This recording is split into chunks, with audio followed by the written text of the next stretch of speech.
And I am the coordinator for the Los Angeles County Perinatal and Early Childhood Home Visitation Consortium, also known as the Consortium, if you're not familiar with us.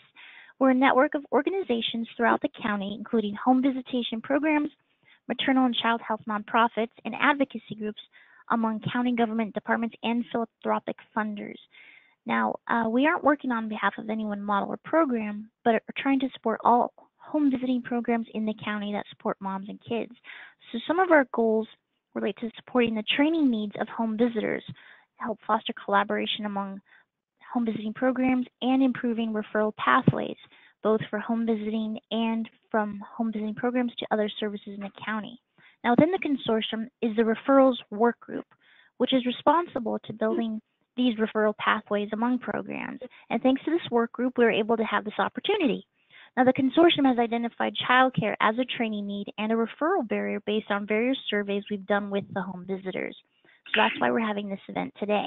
Now, we have asked the Child Care Resource Center, also known as CCRC, to provide their expertise on how to access child care resources for your clients and their families. So we're very happy to have them with us today. So before I begin their introductions, I just wanted to let everyone know that, again, you are on mute except with the exception of our presenters. And this is just to limit the background noise during the webinar. Now, questions will be answered at the end of the presentation. So please type your question in the chat box inside of your control panel. Now, slides and additional materials mentioned during the presentation will be emailed to all attendees. Now, please let me introduce your CCRC team. We have Jerry Stewart. She's a Family Engagement Manager, Resource and Referral Division. We have Eileen Frichet, Resource and Referral Division Director. Christopher Atkinson, who is a Training Supervisor of the Subsidy Division. Manny Ruiz, who is a Manager of the Subsidy Division. And we also have Adela Arellano from the Child Care Alliance of Los Angeles, who is a Program Manager. So please take it away, Jerry. Okay, thank you for that, Amber. Can everyone hear me okay? Or my voice is coming across okay? Just type it in if there's an issue and I can speak up a little more if needed. So as Amber mentioned, okay, great. Thank you for that. So our presentation today is about accessing subsidized child care services in LA County, and we've tailored this presentation to home visitors. So the first thing we wanted to cover is what is a resource and referral agency. So resource and referral agencies were funded by the California Department of Education. We are statewide and we are in every county. There are 8 R&R agencies in LA County alone. So there's some R&Rs that cover more than one county. For LA County, we have 8. R&R agencies can be standalone community-based organizations or CBOs, or they can be connected to a school district. And all R&Rs generally have 2 primary functions that we share, and that's to administer subsidy payments, which is one of the things we'll be talking about today, and then also assisting parents with child care planning, which we'll go into as well. So this slide here shows the different agencies that are part of, and we are all members of the Child Care Alliance of Los Angeles. So this here shows the different member agencies. We have Crystal Fairs, Pomona Unified School District, Pathways, MALF, or Mexican American Opportunity Foundation, Connections for Children, Options for Learning, and us, CCRC. So this map here will be emailed out to all of the attendees after the webinar today. You can reference, or participants, excuse me, you can reference this map to see which R&R is in your service area, who your home agency is, and who you can contact for all of the services and resources that we're going to cover today. So the R&Rs, we work within the Strengthening Families framework, and what that means is we believe that all families have strengths and all families need support, and so we focus on the protective factors that meet all of the families' needs. And I'm sure most of you are familiar with the protective factors, so that social connections, knowledge of parenting and child development, social and emotional competence of children, concrete support in times of need, and parental resilience. And there's a link there at the bottom of the page where you can get more information about strengthening families. So part of what we do, a big part of what we do at our agencies is we connect with families. The role of R&R staff is really to listen and to connect with families and to empathize and understand the needs of each individual family, and then apply the strengthening families approach in our interactions with the families. We understand that many of the challenges that the families that we work with experience can be around finding affordable care for their children. There can be challenges related to the ages of their child or children, their experience with childcare, what do they know about it, and how do they know what to look for, and then finding the childcare setting that best fits the needs of their child and their family. So just something to think about. What do you think about when you hear the word childcare? And I know we're muted, but just take a minute to reflect on, have you ever taken your own child to a childcare program? There's different types of childcare programs. There's center or preschool programs. There's family childcare homes, after-school programs, and then some families use a combination of care where they may use two or more of these options.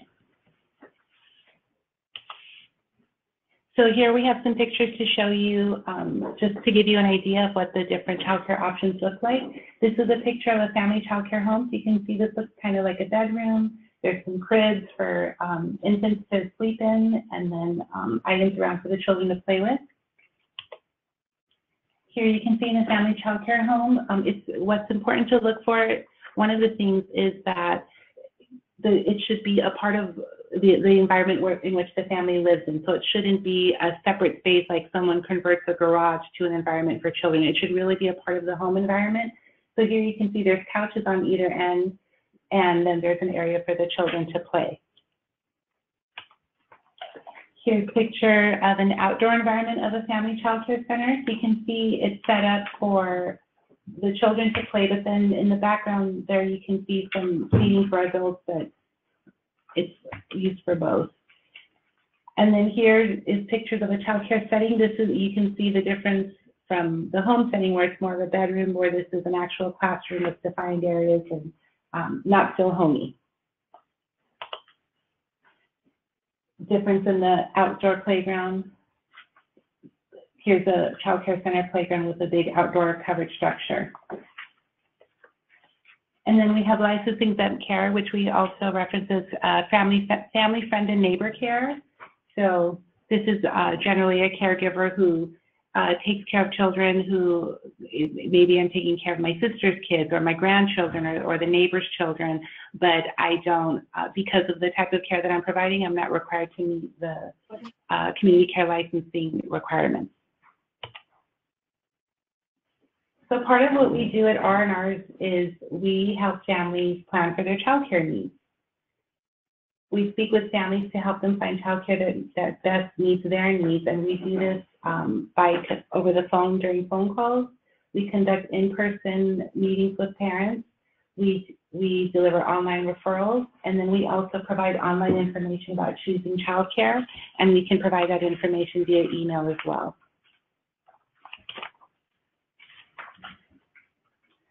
So part of child care planning is we help families choose which setting is best for them, whether it's going to be a center or a preschool program, a family child care home. We can provide assistance in finding an after-school program, a combination care program, or licensed exempt care of family, friends, and neighbor. But what's really important to remember that child care planning is more than a referral list. It's really talking to the family to understand the needs of the child, the needs of the family, and then working together to come up with some options so that the family can make the plan that best fits their needs. So when we're talking with families about making their child care plan, we want to make sure that they understand what a quality child care program looks like. So R&Rs, we have a checklist that we will make available to you after the webinar, where we call it the Keys to Quality Checklist, and it covers the things listed here. So we look at teacher and child care provider qualifications, cost and availability, supervision and discipline, learning and play, health and safety, and communication. These things will generally vary center to center. So again, this is why we meet with the families and to see what to individualize for each family. So we assess the needs of the family. Here's some that we want to find out. Is this the first time they've used child care services? How old are their child or children? What are the hours that they need for care? And what setting are they interested in? Oftentimes families are looking for a preschool or child care center and aren't really familiar with family child care homes or family-funded neighbor care. So we talk to them about the different options that they may have. We ask about what experience they've had using child care before. And then we find out if they're eligible for any kind of payment assistance.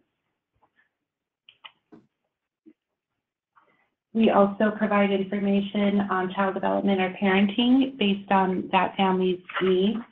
We can provide information and referrals for counseling, mental health and support groups, healthcare, basic needs, and food and shelter. And then we have a link here. Often our specialists will go onto healthycities.org to look for resources if they don't have it readily available and know something in the community. This is a website that staff utilize to support the clients that we serve. So now I'm going to hand it over to Christopher, who's going to talk a little bit about child care subsidy. Well, hello, everybody. Today I'm going to talk about subsidy. So the types of child care payment assistance, we can go through those. Our alliance agencies help over 47,000 low-income working families in LA County. And within our programs, we have child care vouchers in programs. And these are known as Stage 1. These are the CalWorks families, and usually the Stage 1 families are currently on cash aid. Once they transfer from Stage 1, they go into Stage 2, which is also a CalWorks program. These families can be currently on cash aid, or they have received it within the past 2 years, but they are currently off of cash aid. And then once they transfer from Stage 2, they go into Stage 3. These are our former CalWorks recipients, and they've been terminated from cash aid for more than 24 months. We also have alternative payment programs where we look at income and family size to determine eligibility to see if we can offer those types of programs to our families. We also have some child care state and federally funded programs. The California State Preschool Program. These are various sites available throughout LA County. The center-based programs provide both part-day and full-day services, offering primary lessons that are age-related, culturally and linguistically appropriate for children of preschool age, which are 3-year-olds and 4-year-olds. It also provides parent education and community referrals for participating families. We have Head Start Preschool that promotes school readiness for children ages 3 to 5 from low-income families through agencies in their local community. We have the Early Head Start program. It's a federally funded program that is community-based. This program serves low-income pregnant women, infants, and toddlers, and available to the family until the child turns 3 years old and ready to transition into a Head Start or pre-K program. This program helps families care for their infants and toddlers through early, ongoing, focused, and inclusive services like developmental screenings and home visits. We also have our Family Child Care Home Education Network, also known as FCCHEN. This is a program that involves an approved network of licensed providers who emphasize early learning and high-quality environments. Collaboration with CCRC in meeting program goals and completing child assessments is a requirement for the provider. In addition to the eligibility requirements, parents are required to participate in a parent conference regarding the developmental assessments for their children. And we also have the Child Care Partnership. And then that's also known as CCP. And the last one we have is the Child Care Bridge Program. Hi, this is Manuel Ruiz, and I'll be going over the Child Care Bridge Program. We've been wrapping up this program for the last couple of months, and it officially started this month in August. So it's a brand new program for us. The program is focused on children 0 to 5 that have been referred by the child social worker through DCFS. We must receive the referral from the child social worker through the portal. We don't take any foster families that come straight to the office. It has to come from the CSW through the portal in order to be eligible. The focus is around children ages 0 to 5 and their siblings. And they're giving emergency child care, which means that we can start up care with the limited documentation as quickly as the next day if all the need is understood. The care is good for up to 6 months initially. During those 6 months, the agencies try to find additional care through other programs like alternative payment or CalWorks to see if the resource parent qualifies for these other programs. If so, we move them to these other programs within that 6 months. If they don't get, we don't find another program within 6 months, then we can do a one-time extension with the approval of the child social worker for an additional 6 months for a total amount of 12 months. But once that 12 months is exhausted, then we can no longer provide ongoing care if we don't find any other services. And once again, that's based through DCFS social workers sending us these referrals to the portal. Okay, we also have AP eligibility. For alternative payment programs, eligibility is based on family size and gross monthly income. So when our agencies have available assistance, they pull eligible families from an eligibility list and then outreach to them for enrollment. And there is no specified wait time, and outreach is based on need and not wait time. So when parents call and ask us, how long do you, foresee that I'll be on your eligibility list, there's really no way for us to know because it is all based on need. We pull families off based on need and not how long they have actually been on the eligibility list.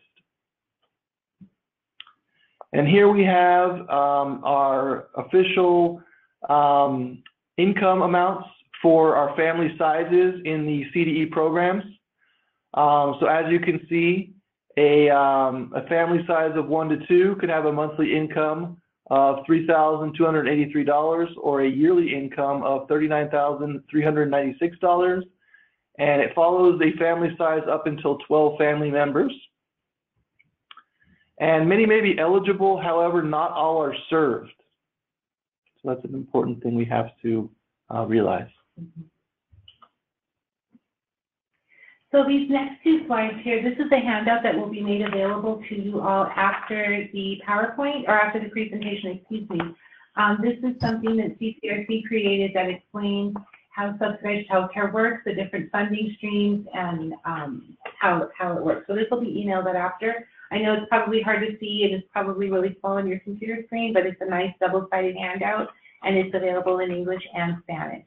One of the things to take a look at when you look at this, it's an easy visual for those of us that don't like to necessarily read the paragraph form, is it really gives you a visual of, even though someone, if you look at like bucket number 3, so if they didn't go through CalWorks in stage 1 and 2, and they came in through bucket number 3, which is just an alternative payment program piece, there's not a lot of money that's in that bucket. So even when someone's eligible, going back to what Chris had said, is families can be eligible, but if there's not any water in that bucket, if there's no money there, then that's why they're on the waiting list for such a long time. And some of you probably have parents that have been on the waiting list forever. It's because it depends on either like which door or which bucket that they're eligible for.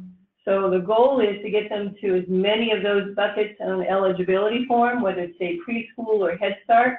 They can go to Head Start and they can still go get on an alternative payment program for different kids that aren't in Head Start. So it's a real important thing to remember.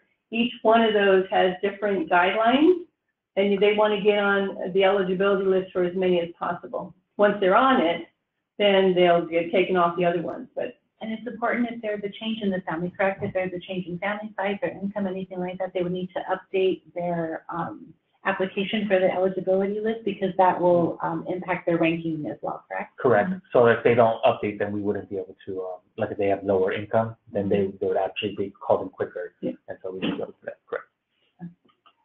And then this is the second part of the slide that breaks it down a little bit more, each of the different programs. And then at the bottom, it has the income guidelines as well. So that brings us to our last slide here, which is for all of you. Again, this information will be emailed out after the presentation today. But so we mentioned that administering child care subsidy payments and assisting families with child care planning are two of the primary functions that are shared by most, if not all, R&Rs. there are different programs that each of us have, different grants that come in. So there may be different services that are offered by each of our sister agencies.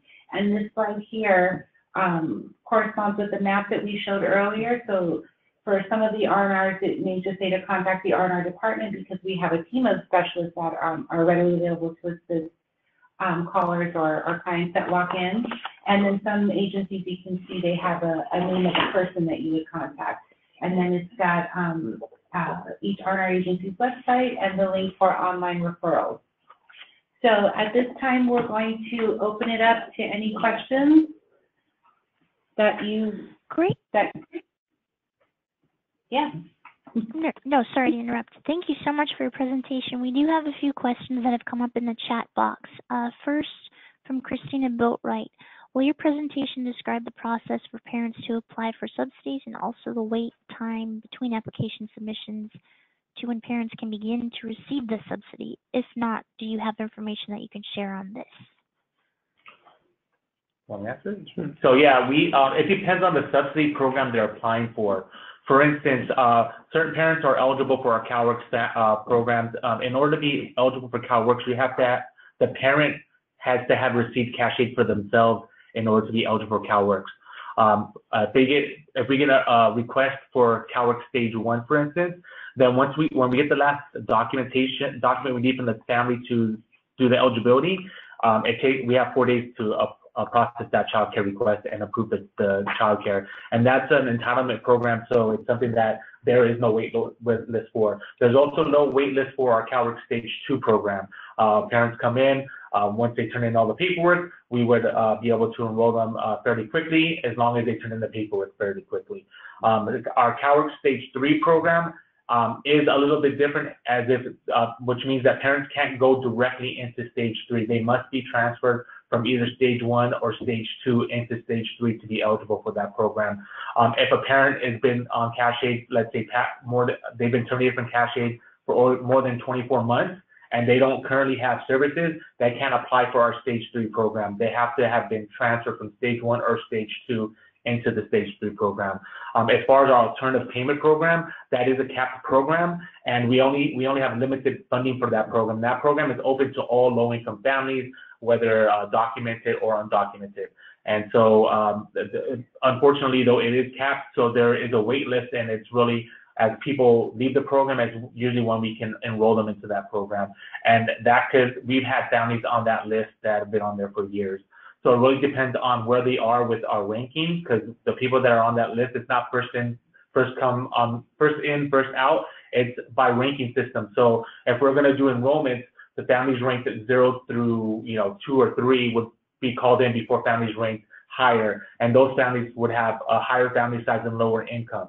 So they're ranked according to the family size and the income that the family brings in, and that is a capped program. And so they could be waiting a month if we're doing enrollments. They could be waiting multiple years if we don't have funding and we don't have a high attrition rate. So that's pretty much the wait for our subsidy services. Gotcha. Thank you so much. You're Our welcome. second question comes from Anna Vargas. If clients are prioritized by need, what needs are prioritized? Is this question for subsidy specifically? There is no priority in need except for the only thing that we prioritize is eligibility. And if a parent has a CPS referral, Child Protective Services, then they are given priority enrollments in our AP program. So that's the only type of need that would also be an eligibility that would get them. And they also can be, homelessness gets a priority for our program. So it's homelessness, and then the Child Protective Services. Also within the umbrella of the Child Protective Services, there's at-risk families. So those 3 situations would constitute an urgency, if you will. Yeah, and as you mentioned, a need is in our subsidized programs, parents have to be actively doing something. So they have to be actively looking for work, going to school. They could be incapacitated technically, but we would need a medical incapacitation form. Searching for home, seeking a job, seeking permanent housing. We can offer community service to select parents, depending on their situation. So There's a variety of needs that a parent can have. And basically, they need to prove that they can't watch their own child, so that their need precludes them from watching their own child. And that's the whole point of the services that we offer. Which is a little bit different than like our Head Start programs, where parents don't have to show a need for them, just a want for the children to participate. Okay, so then another follow-up question to that. Jessica Gallardo asked, what proof do you need for homeless families? And I think you've said that foster children do have priority, correct? Mm-hmm. Correct. So for homeless families, we can actually have the parent self-certify or self-declare that they have a homeless situation for their family.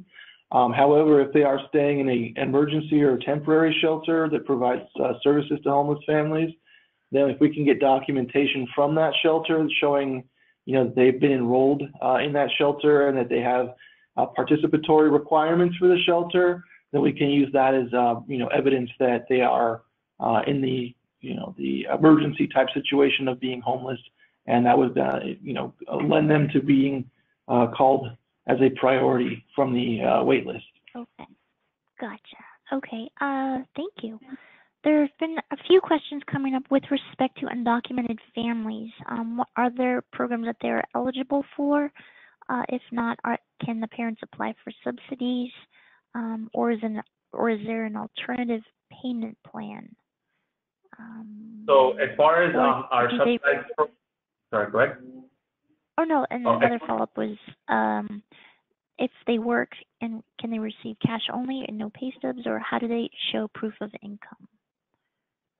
So yeah, the only program as far as subsidy programs that we can enroll undocumented parents into the program is the AP program, because the other programs it's required that they receive cash aid, and the parent had received cash aid, and that in order to receive cash aid for the parent, they have to have been a legal citizen. So that kind of keeps them from, definitely keeps them from being able to enroll in our coverage program. So it's really only our alternative payment program that we can do that for, and possibly FCC-HEN. No, that's not same rule. Okay. So then, what was the second question again? For cash paid parents. Cash paid, you can answer that. Yeah. So for cash paid parents, we do have a lot of parents who are cash paid. Oftentimes it's because they're self-employed. They can be self-employed in a stationary location, such as a hairdresser, where they go to the same place every day and do their self-employment, or if they're self-employed in variable locations. Examples of that we always say are like pool cleaners, gardeners, that sort of thing. A lot of those parents are paid in cash, and also those parents who actually have legit employment, but they're paid under the table for various reasons. So we can verify their income and their eligibility if they're cash paid. We just sometimes have to get a little creative with it. So for example, if they're paid in cash and they put those deposits of cash into their bank account, then if they can show us a banking statement that shows deposits of cash on a frequent basis for their services, we can use that as proof of them getting paid in that cash format. Okay, great. Another question here. Is there a list of preschool or local Head Starts for working parents that may qualify regardless of their incomes? Yes, that's something that all RNRs, that's what we do. So we help families with their child care plan, and part of that is, I mentioned it's not just a list, but part of what we give out to parents after we find out what their needs are, what are the slide earlier we talked about the hours, the type of care, the ages of the children, what are the specific needs of the families. We have a database, each RNR has a database which houses all of the licensed centers within their service area, and each we use similar platforms that generate a random list. So we're not making a recommendation, it's a random list that's generated, and we can run, on average, we give parents 3 to 10 referrals that they can look into with the keys to quality checklist. It's a recommendation that they go down and they visit the providers using that checklist to see what best fits their family. And then with that list, we would filter for state preschool programs. So in particular, those programs where there's an income eligibility where they wouldn't pay anything, we can run, like if you were to go to CCRC's website and you were to ask for a list of referrals for child care programs, you can actually filter it by funded programs. And if you were to filter it by funded programs, most of those would be state preschool programs and Head Start programs, which is different than like a La Petite or some of the other private center ones. Okay, thank you. Another question, well, this is specific. Is there an R&R agency for El Monte? I imagine that they would look at the... I think that's MAOS. If you look at the map, and I haven't looked at the map for a while, this is Eileen. If you look at the map, it gives you their area. It gets a little funny on the ones that are like literally across the street from each other. It depends on their zip code. But if you were to, would it be helpful if I go back to the map? Well, yeah, and everybody will get the like. Sure. They read. It's pretty small. But there is everyone one. will be getting a copy of this. Yeah. I'm looking for, I see Monterey Park. So if you're an El Monte person that's asking that question, you can probably see it on the map. Options for learning, right here. Okay. For learning. Options for learning. Okay, thank you. Let's see, another question. Other than Head Start and Early Head Start, what programs would undocumented families be eligible for? Just alternative payment. The alternative payment program, the one that's stage 1 and stage 2. Okay, thank you. A question, could you clarify if... Oh, go ahead, Adela, please. I'm sorry, I was trying to talk earlier, but my phone, I couldn't get my voice on my phone even though I unmuted. No, I just wanted to clarify that the Child Care Alliance has a website where you can enter a zip code and it'll direct you to the agency that is corresponding to that zip code. So if you enter a city or zip code, El Monte, it would direct you to options for learning as the R&R in that city. And the website is ccla.net.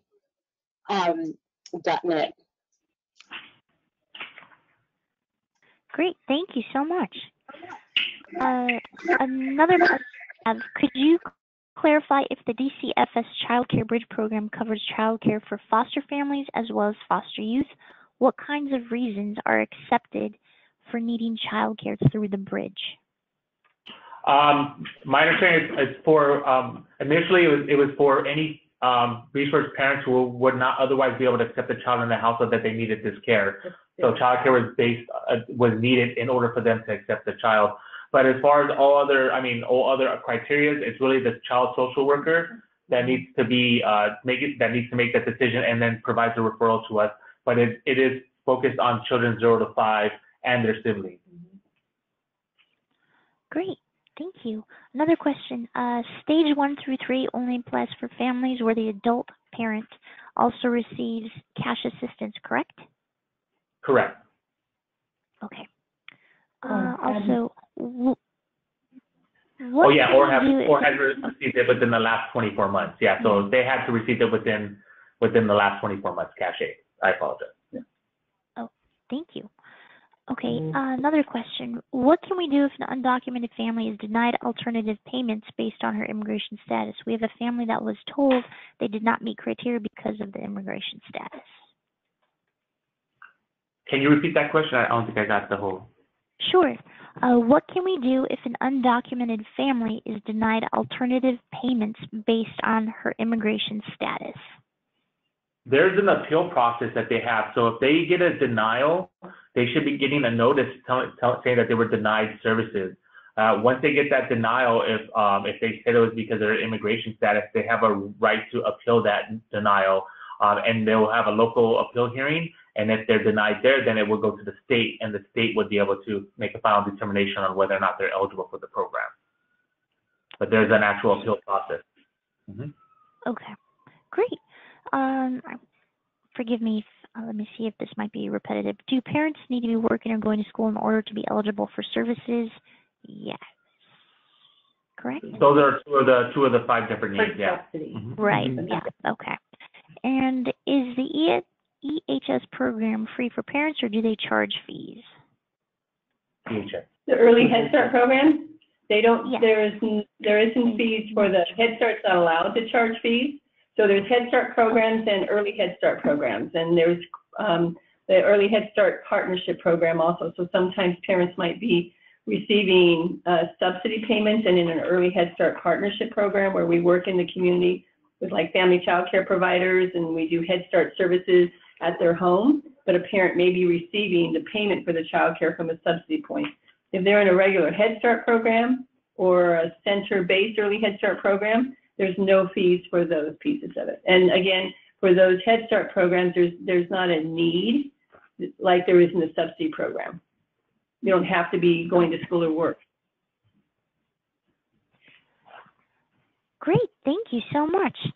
I believe those are all the questions that I've gotten out from our chat box. Are there any additional questions from the attendees this afternoon? If you want to type it in, perhaps. Well, I'm not seeing anything new pop up as of right now, so. Oh, we do have a question. Is there a map of the Antelope Valley area? So that's just CCRC. Our map isn't big enough to show all of our service area. So just where CCRC is at the top Child Care Resource Center, that's all of our service area, Palmdale, Lancaster, and our service area at CCRC is most of San Bernardino County also. We just don't have paper big enough. All the way to the border. Great. Yeah, it goes all the way to Kern County and all the way to Arizona. Yeah. Wow. Okay. Great. Thank you so much. Any other questions from the audience?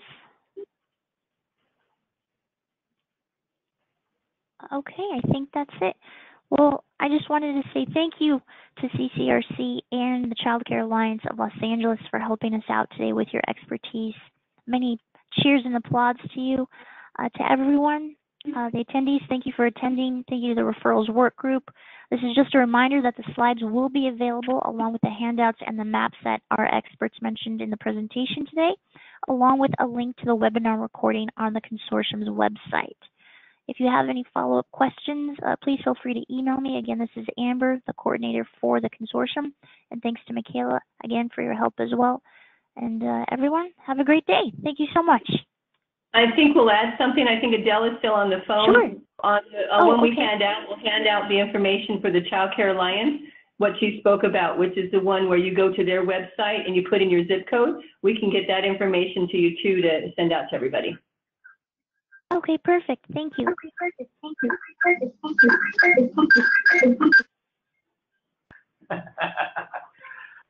Okay, bye, everybody. Thank you. Bye. Thank you. Bye.